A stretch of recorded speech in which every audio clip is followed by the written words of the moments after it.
I read somewhere too that you were saying, and going back to what you were saying about finding out things about your son. So when you saw the movie for the first time was when you saw the whole story? Because I read that you wanted to talk to Kim after seeing the movie. Yes, I did.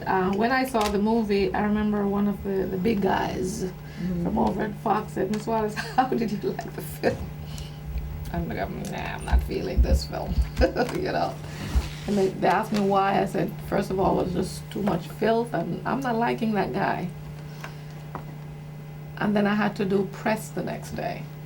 So I had to speak the truth, how I felt. And, you know, when I looked at it, to be honest with you, I felt bad for Kim. Not that, you know, bad because Christopher did not treat her well.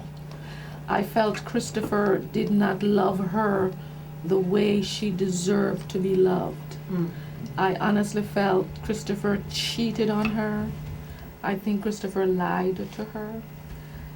If you're going to get married and you know you are dating somebody or you see somebody, at least sit down and talk to this person. Don't just go get married and walk away from someone who really cared for you. And I said, gosh, I really would like to talk to her because I wanted to find out, did this really happen? How did you feel? I wanted to speak to that girl, you know, that vulnerable human. Right. And I meant it. Right. I really, really meant it. And I was speaking like a mother because I really felt bad for her. Right. I'm sure during her life or the tumultuous relationship they had, I'm sure she cried, you know, and I want to believe she loved him, but I want to know, did my son love you? You know, there's so many questions I want to ask her. Were you aware, take you back to that time, were you aware of any of that what was going on? No. So you're like seeing the story like everybody else is seeing. Exactly, for the first time. As far as I'm concerned, she was his artist.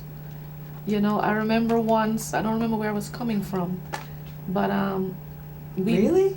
I don't remember where I was coming from. Maybe I was coming from his house or somewhere.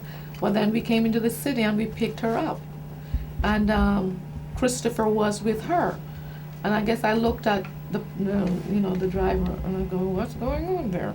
You know, because I never knew what was going on. Right.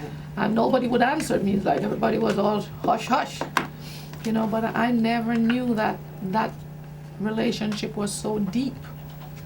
And I really want to know. And you know, there's questions I want to ask myself. How could you love somebody like that? Somebody who treats you like that? I mean, you haven't seen the movie yet and you don't want to hear about that, so. No, I do. I will be there on Friday with everybody else to see it this weekend to support. Yeah. It's opening weekend. It's very, very important. I will do that. You know, so it's just sad, you know, for, you know, her take on this, because I've always respected her. I honestly, deep down, think she's a talented performer. She's a talented young woman. And that's the Kim that I know, Right. or knew. You know, I don't know where that person is.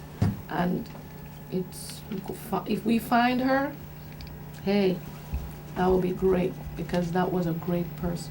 But it's all about the B.I.G. this weekend, New York, New Jersey, Connecticut. Stand up. If you ever, you know what I mean? If you represented for B.I.G. from Ready to Die, Life After Death, you need to go see this movie. You know what I mean? If you ever freestyle to a Biggie track, if you ever been to a Biggie concert, you need to be in the theaters this weekend.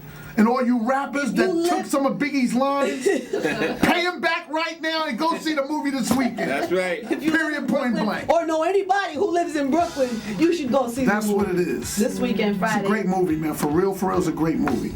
It's in theaters on Friday, and we're all excited. We're all going together as a big family. So one time for Ms. Wallace, please. Yes. Anyway. All right. What's up?